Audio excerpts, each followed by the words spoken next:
And I'm very excited to have Tim here to talk about land acknowledgements. And again, I want to thank you all for being here on this rather heavy day with all that's happening around our nation. With that, I'm going to spotlight Tim. Thanks, Meredith. Yeah, it is sort of a heavy day. And I think that one of the things that's been preoccupying my time is that I have a dear friend who just had a stroke a week or so ago.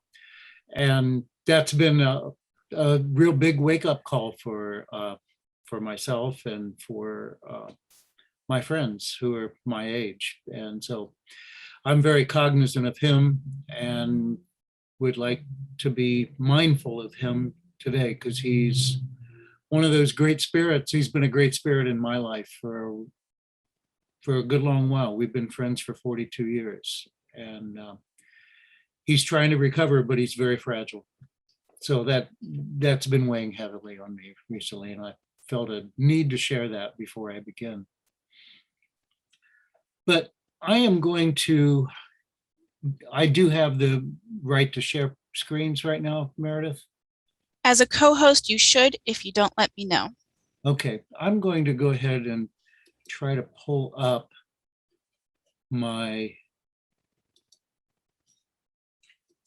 it says that I can't do it. All right. See if you can get that going. It looked like earlier that I did have that privilege, but I don't see anything on my end that's saying you can't. Well, that is a pickle. Yeah, I've got exclamation points. It says share and allow Zoom to share your screen. Okay, open system preferences. I've got to do that. And then I'm going to, that's interesting. I apologize for this since we don't have this part of it together right now, but hopefully we'll be able to do this. And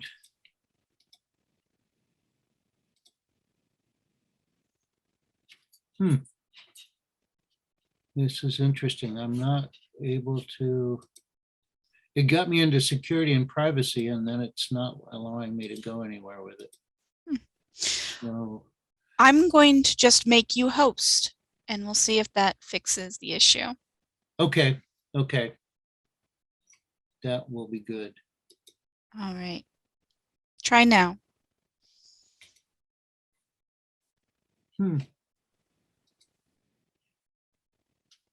Yeah, maybe so now. Let's see.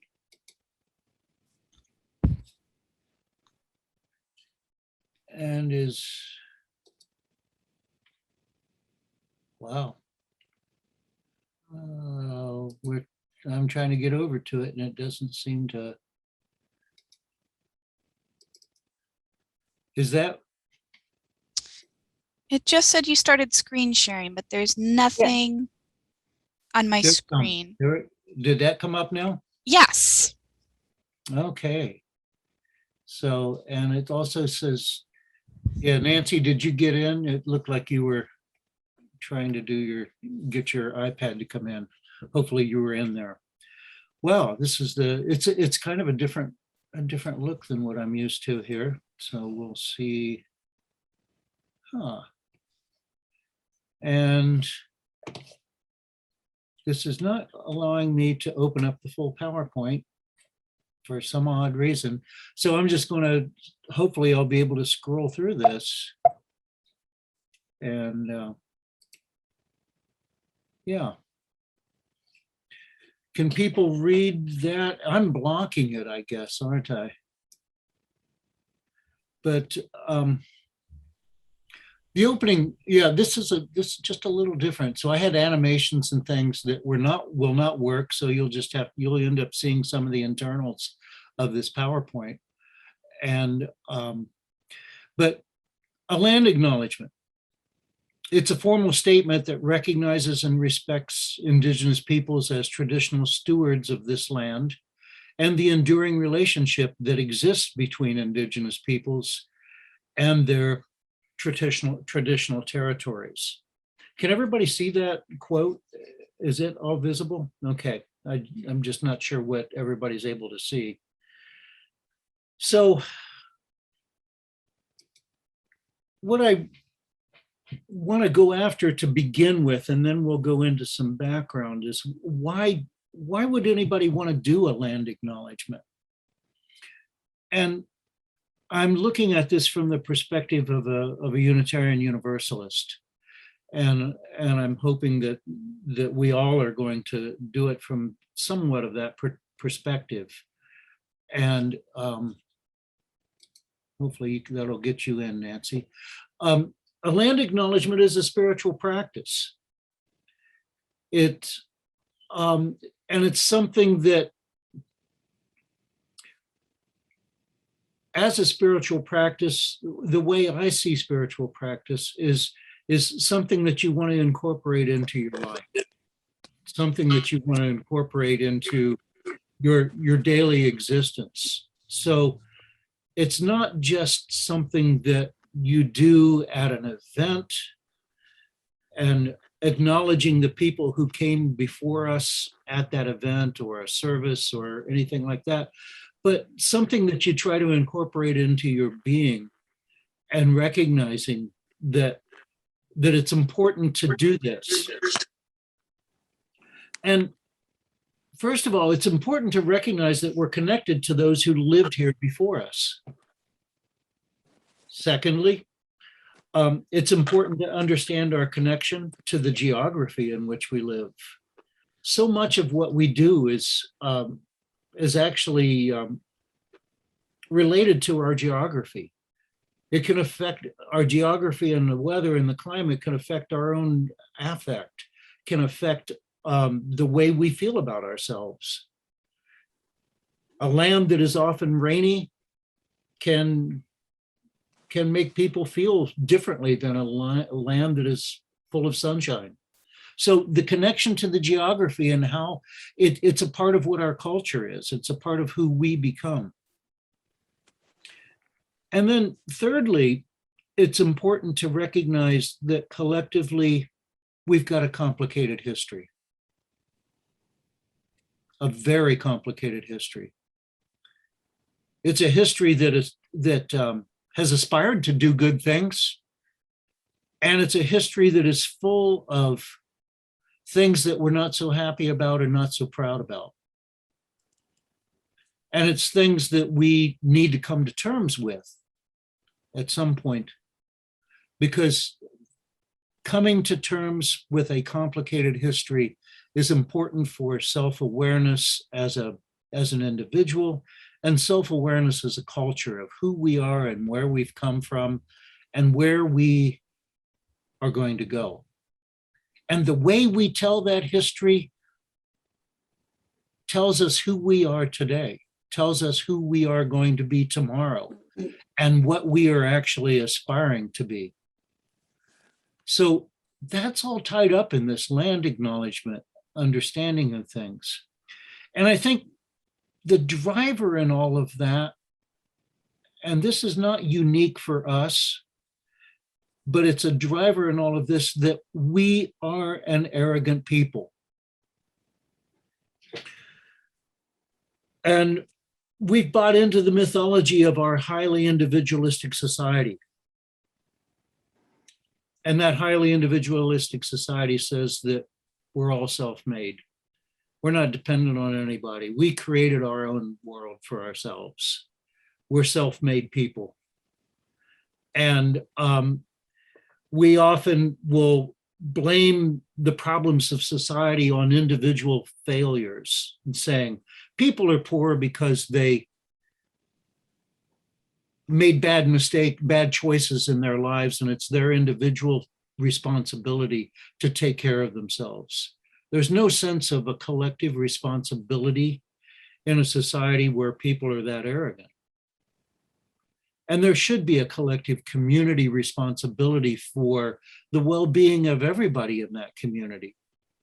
And so a land acknowledgement can bring us back to that sense of the seventh principle, the interdependent nature of all existence, and our interdependence on each other and the environment we live in, the history that we have, and the future that we might have.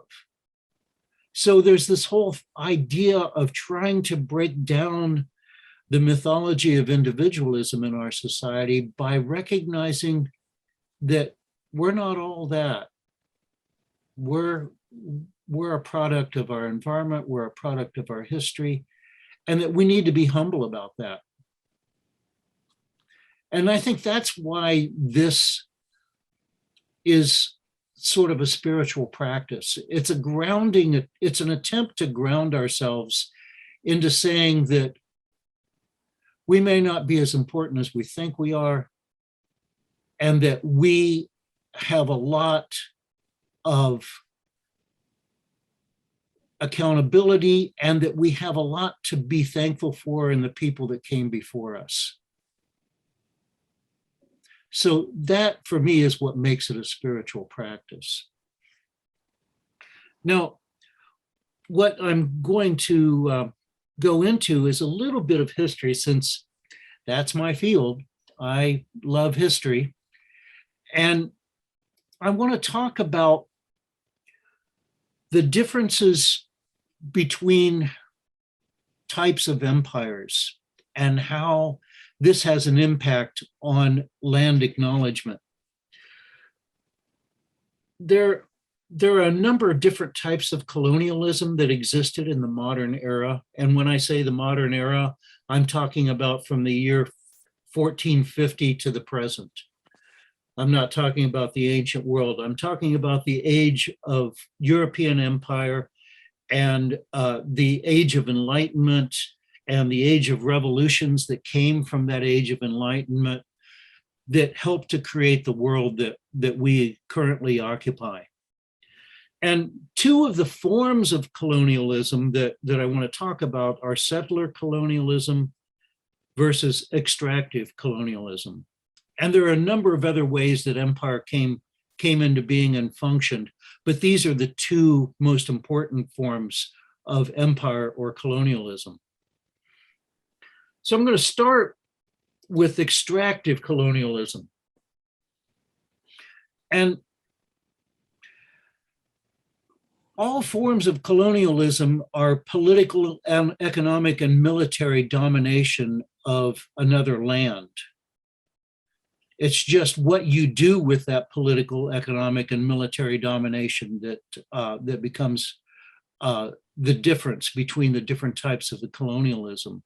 And in extractive colonialism, the political, economic, and military domination of another land has this almost sole purpose of extracting and expropriating raw materials and natural resources from that land in order to enrich the colonizing country. And that was sort of how colonialism first started. That is what the Portuguese practiced from 1450 forward. And this extractive form of colonies, we've got several different examples here. The British in India and the Middle East and Africa, the Portuguese in West Africa, Belgium in the Congo, French in West Africa and Vietnam. And I even threw the United States in Appalachia as an example of an internal type of colonialism. Because what happens in these kinds of colonialism, this type of colonialism, is that the dominating power is solely there to take resources and raw materials away from the dominated people. And it underdevelops them. When you steal those natural resources because you have the military and political power to steal those resources, you enrich yourself and you make the people that the countries or the lands that you were occupying poorer as a result.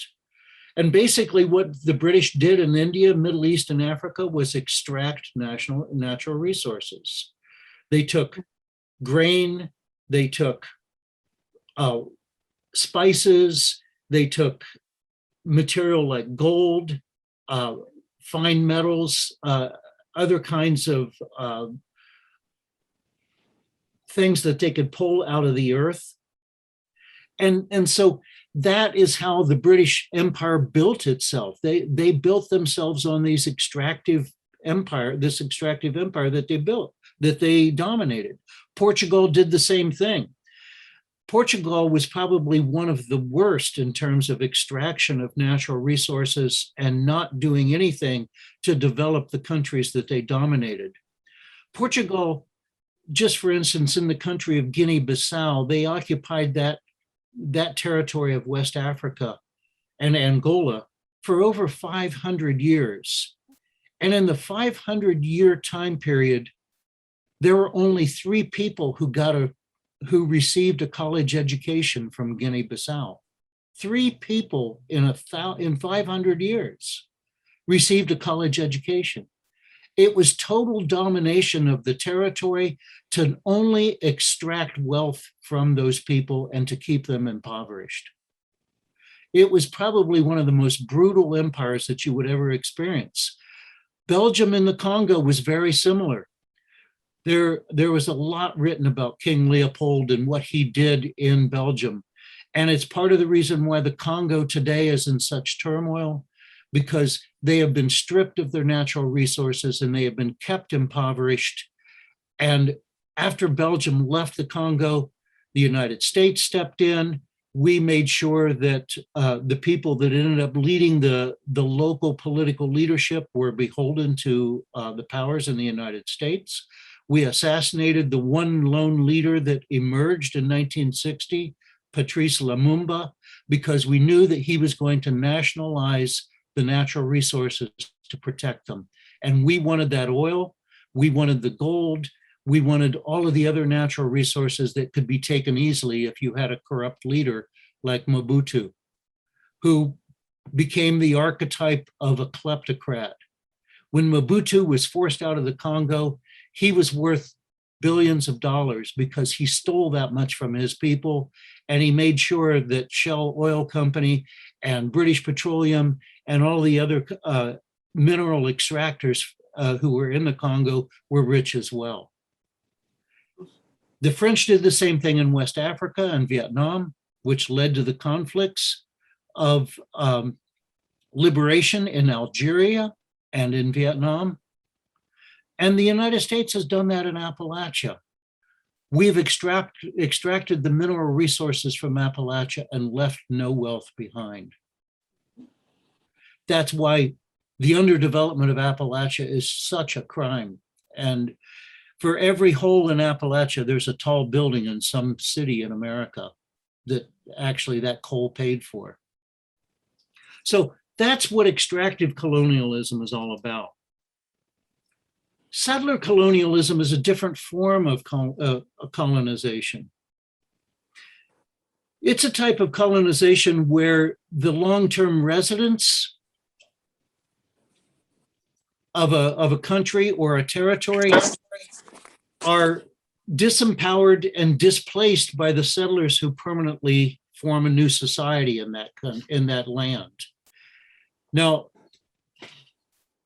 here are the examples of settler colonialism: South Africa, Northern Ireland, Israel, Australia, and the United States. And there are other examples that could be cited, but I just wanted to use these as an example.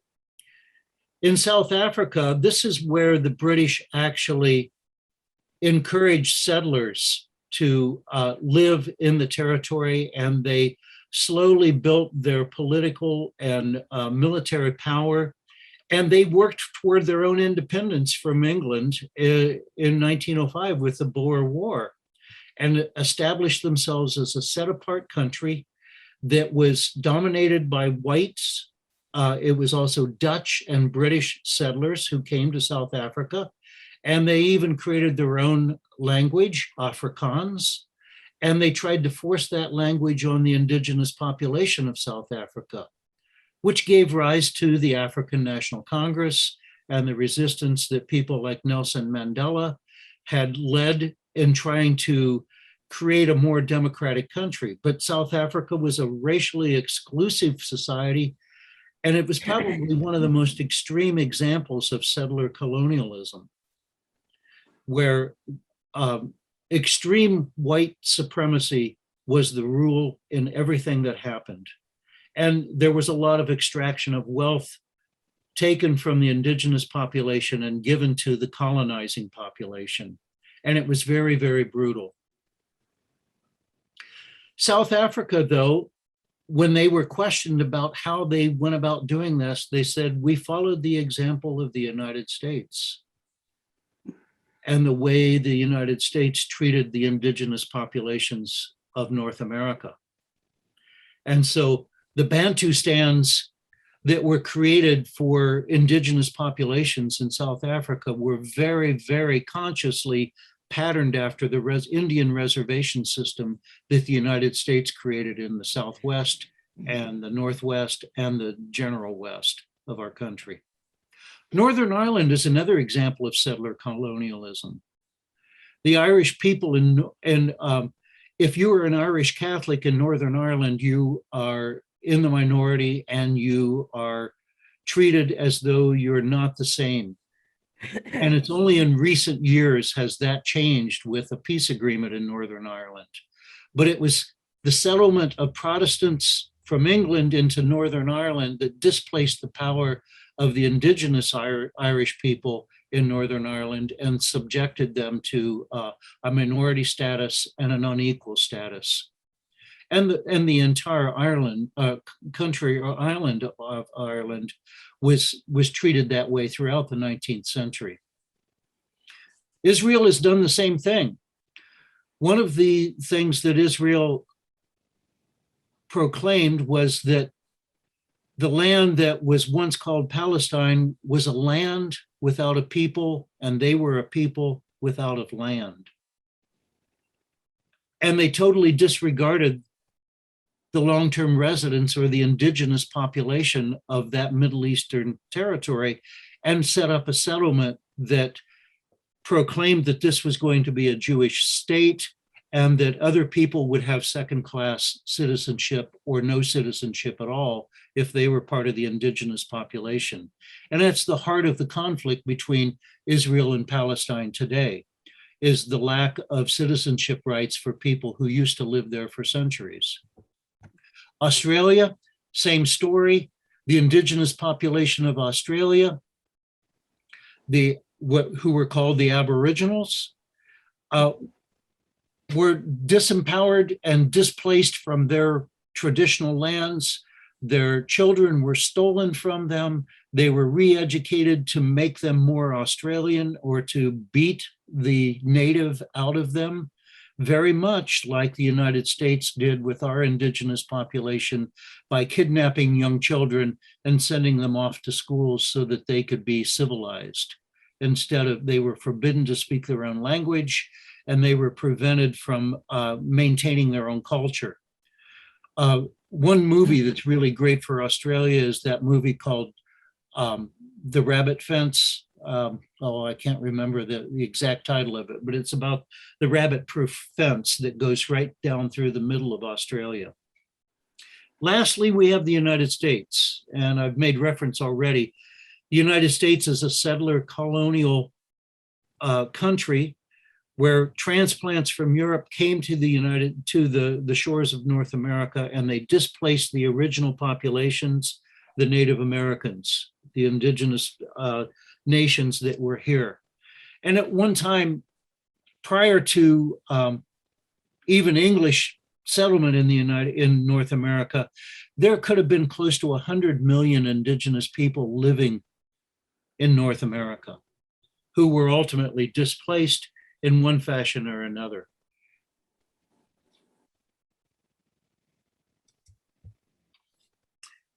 One of the results of of settler colonialism is this notion that everything that existed before the settlers came was meaningless. This is a quote from a speech that former Senator Rick Santorum gave at the Young America's, I can't even remember the name of it's called the Young America's Foundation. He said, "We came here and created a blank slate. We birthed a nation from nothing. I mean, there was nothing here. I mean, yes, we have Native Americans, but candidly, there isn't much Native American culture in American culture." And that's really one of the byproducts of settler colonialism, is the people that come and settle and form a new culture there do their level best to erase the culture that existed before, or the cultures that existed before. Now, it's hard for me to believe that Rick Santorum actually believes what he just said there.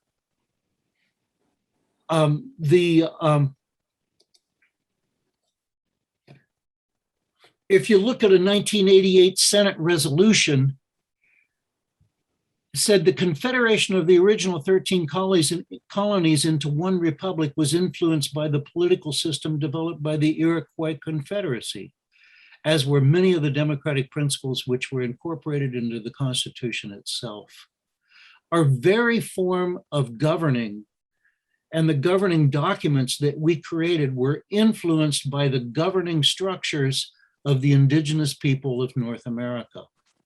Benjamin Franklin spent time studying the Iroquois Confederacy, and he was one of the ones that brought this notion of representative democracy and a concept of federalism to the founding documents of our country. And to this day, the people of the Longhouse, or the Haudenosaunee, as they called themselves, those people they practiced a representative democracy for over 600 years. It's the longest running representative democracy on earth. And it still functions as a representative democracy for the people who still consider themselves Iroquois. So to say that the cultures that existed here had nothing of a major contribution to our way of life is a complete lie. But it was necessary in order to justify the exploitation and the displacement of these people from their land, so that our settler colonial existence could form its own culture. And it's not only our systems of government. We owe so much to Native culture in North America. There's a great documentary called Rumble, which gives tribute to the role of Native American music to rock and roll. The fact that the vegetables that we eat and survive on came from indigenous peoples as well. They were not products of Europe. We had to learn about them from here. I want to give a couple of examples on a larger scale too, about how the process of erasing a culture takes place. This is a sacred Lakota mountain in the Black Hills of South Dakota. And it was called the Six Grandfathers. And all of the Black Hills were considered sacred by the Lakota people. They had their creation story there. Their own version of the Garden of Eden took place in the Black Hills of South Dakota, and they revered those mountains. And the treaties that they had signed with the United States government in 1868 reserved the Black Hills as a sacred site for the Lakota people to keep. But one of the things that happened was that gold was discovered in the Black Hills, and that treaty was abrogated. And settlers came in, took over, and they tried to erase the culture of the Lakota. And in fact, they put a $300 bounty on the head of every Lakota Indian they could find. And if you killed one, you got $300. The bounty was collected all the way up into to the beginning of the 20th century. This is what the Six Grandfathers looks like today.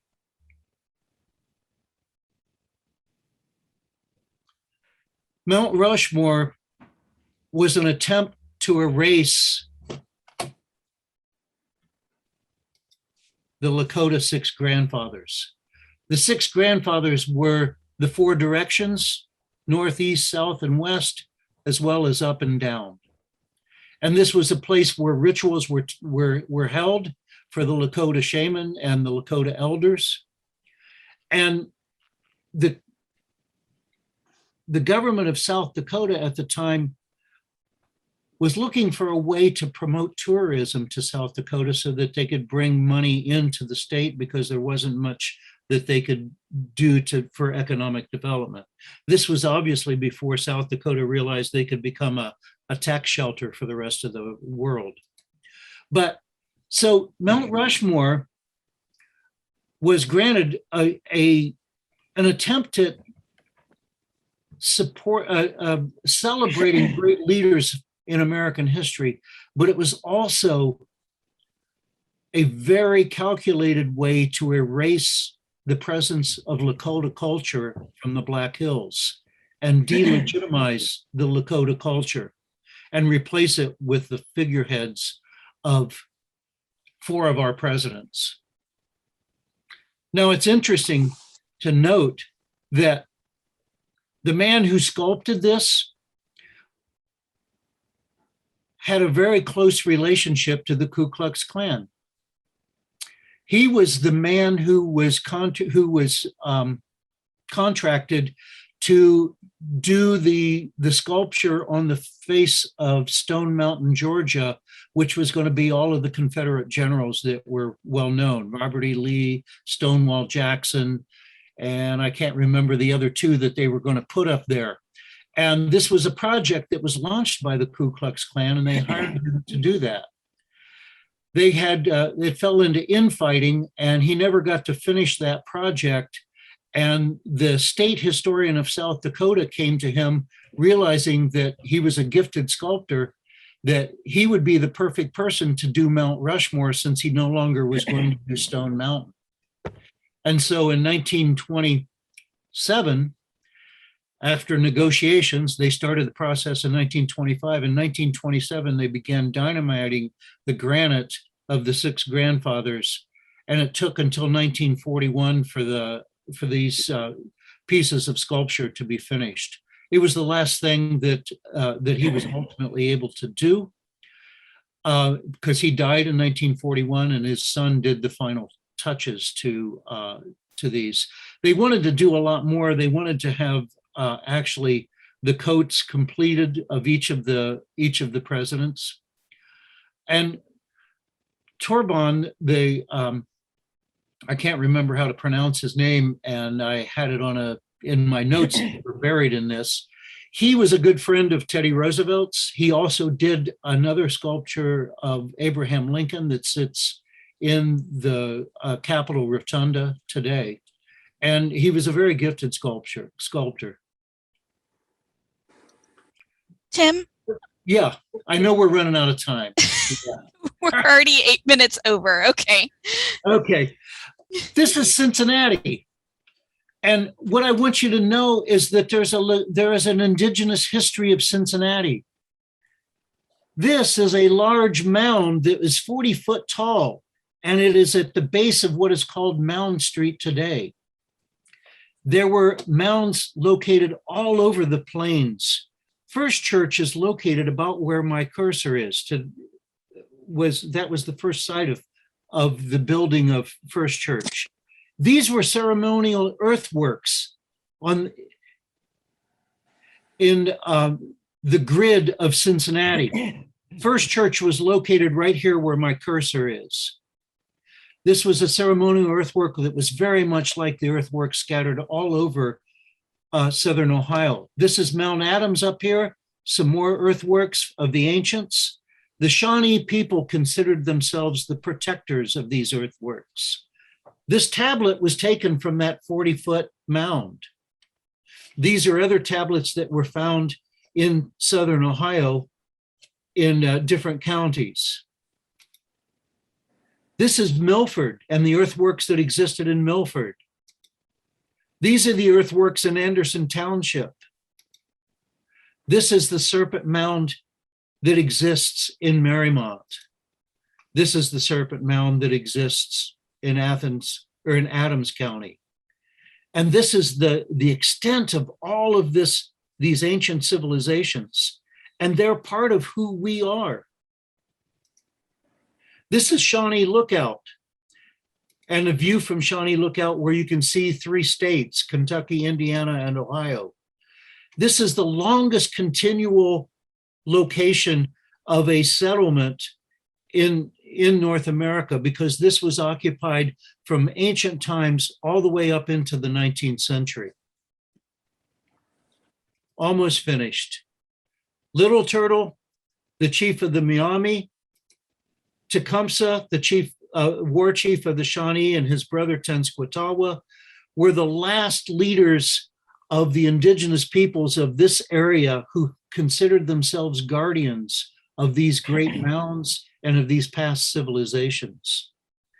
We have a tremendous debt to them, and there's a lot that we can still learn from what they were able to accomplish. This is the territory that they claimed, and this is Cincinnati. I'm going to have to end it at that point. There so much more that I could say about all of this, but what I'm trying to do is to get us to recognize that we stand on the ground and on the shoulders of the people that came before us, and that we have a lot to be grateful for the fact that they were here, and we have a lot that we can learn still from the cultures that were here. So I'll end it at that point. Tim, thank you so much. I'm so sorry we had to cut your talk short. You have so much great information. Excuse me, but why do we have to stop right now, Meredith? Well, our program is designed to stop at 7:30. We want to be respectful of everyone's time, and we want to give time for people who have questions to ask those questions. So we're already 12 minutes over, but I'm still think we should have some time for questions for anyone who wants to do questions. And Tim, do you think you could stop your screen share? Sure, excuse me. I sure can. Let's see, there we go. All right, I see Jane has a question. Tim, can we do part 2 sometime? I'd be happy to. I would like that. Yeah. This is obviously one of those things where I've got too much to say. Well, I thought you would have an hour, frankly. I didn't know how it worked, I guess. Yeah, it's patterned after the TED Talks, Martha, where they're short and try to cover a lot of material in a short amount of time. Well, is that because of our Zoom budget or something? No, it's more the budget of our individual times that we have. We're trying to make this so that we can have something short that's thought-provoking and a chance for us all to get together, but to not take up too much time. Well, I do think yes, I see one more. I see another question from Carol and Dick.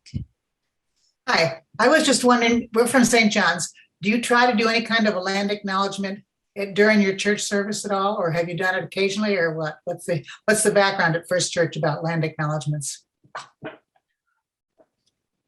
Well, I'll take it. Go ahead. Okay. We have, but we don't have an official land acknowledgement. The land acknowledgement statement is something, it's sort of a process. And one of the things that Adult Faith Development was thinking about when we decided that this was a topic for tonight is that this is the beginning of a process of us thinking about how we construct our own land acknowledgement statement, but it's a process of self-education. And this is sort of like the first time we're going to talk about it, and hoping to have more dialogue in the future about it. Linnea. At the Avondale history discussion last Saturday, there was a reference to Reading Road originally being a trail of indigenous people all the way north. That was it cut through the Northwest Territory of what we now know as Ohio. Tim, do we know anything about whether our church on Linton Street is on any Native American lands? Well, there's a great quote from Tecumseh. And that quote is about selling the land and ownership of the land.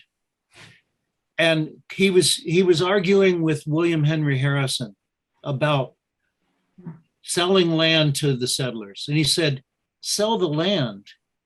You don't understand what's going on. You might as well sell the air we breathe. The land is not for sale. We don't own the land. We have a relationship to the land. And so to call it is indigenous land in the sense that they were the custodians of the land, but they never considered themselves as owners of the land. Right. Just like they were custodians of the mounds that they inherited from the ancients, the people that came before them. But they were in fact territorial to some extent. Marion Yes. Spencer talked about Victory Parkway being Fighting Alley, which was the first name, Yeah. Victory Parkway.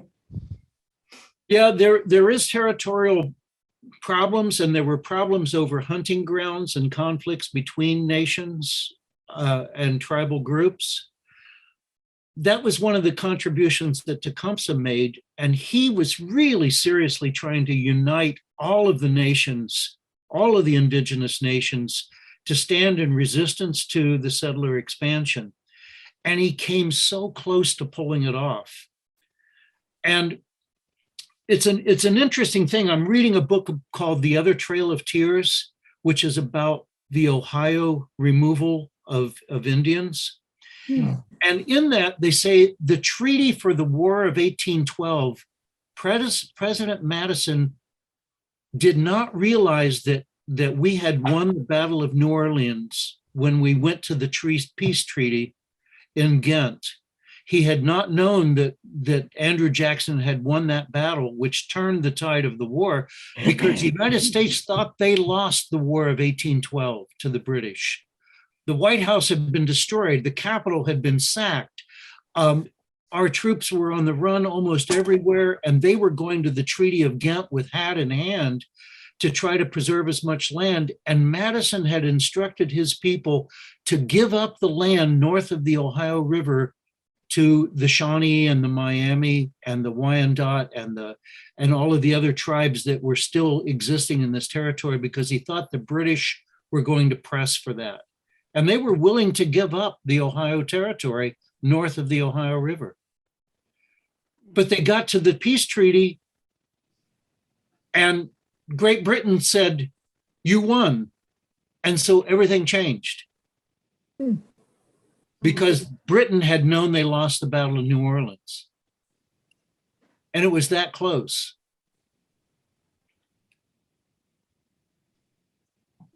There's a new book recently called The Indians and George Washington. Quite interesting. He got, he died very rich. He was a very rich man. And partly because he bought lands from indigenous people all over the northeast. Denise and David thinking about Martha with her visor. Yeah.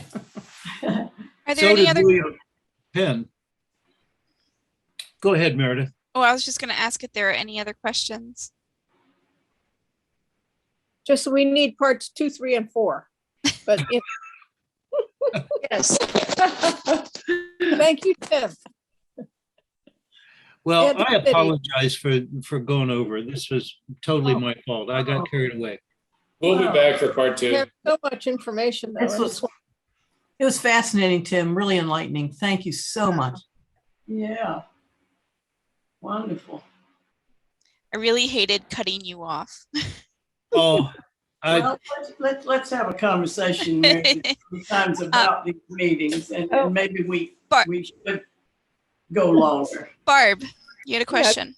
Yes, can you talk just a few minutes on about the mounds? I'm interested in the mounds, in Cincinnati. okay. Then you kind of rushed through that. Well, yeah, the mounds were primarily ceremonial, but they did find some artifacts in the mounds that were, they did find some bodies, and they found pottery, and they found that tablet that I showed you. But by and large, the mounds were ceremonial. And if you think about 4th Street in downtown Cincinnati, there was a levee that the ancients had created to prevent the upper level of the floodplain from flooding seriously. So they create that levee that 4th Street sits on today. And if you've been on 4th Street, it precipitously goes down to the river to 3rd Street and 2nd Street. And that was excavation work that was done by the ancients to protect the plain area where they had those ceremonial mounds. That elliptical mound that First Church was on the back end of was very similar to elliptical mounds that were found in Chillicothe and were found in other locations in Southern Ohio. That the ellipse was something that was ceremonially important. The opening of the ellipse would often face the sunrise. And if you notice, the ellipse in downtown Cincinnati faced the east, where there was a sunrise, and presumably it was the sunrise of the spring solstice that would line up with the opening of that ellipse. So they did do a lot of astronomical study in order to get those mounds built in a certain fashion. Now, the big conical mound that was 40 feet tall, that was at the base of Mound Street, which is I-75 today, actually, where that mound stood. Anthony Wayne lopped off the top 20 feet of that, not 20 feet, 12 feet of that mound, so he could make a lookout station, because in the early years, in the 1790s, the Shawnee were still in that territory and it was contested land. And so they used that mound as a lookout post for marauding Shawnee or Miami who would be coming in to try to push the settlers away. Fascinating. Barb Ryder? Oh, you're muted.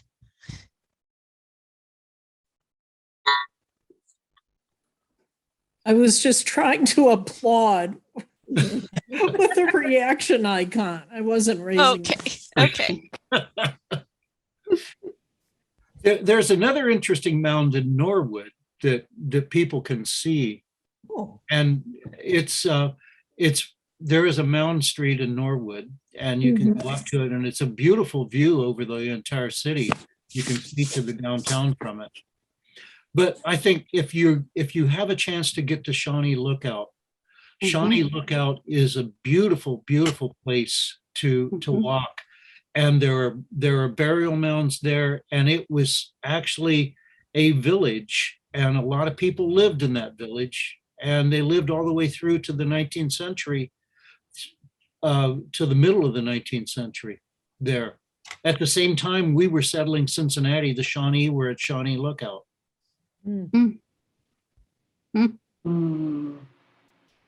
So, but Cahokia, which is near St. Louis, was a city that had 20,000 people.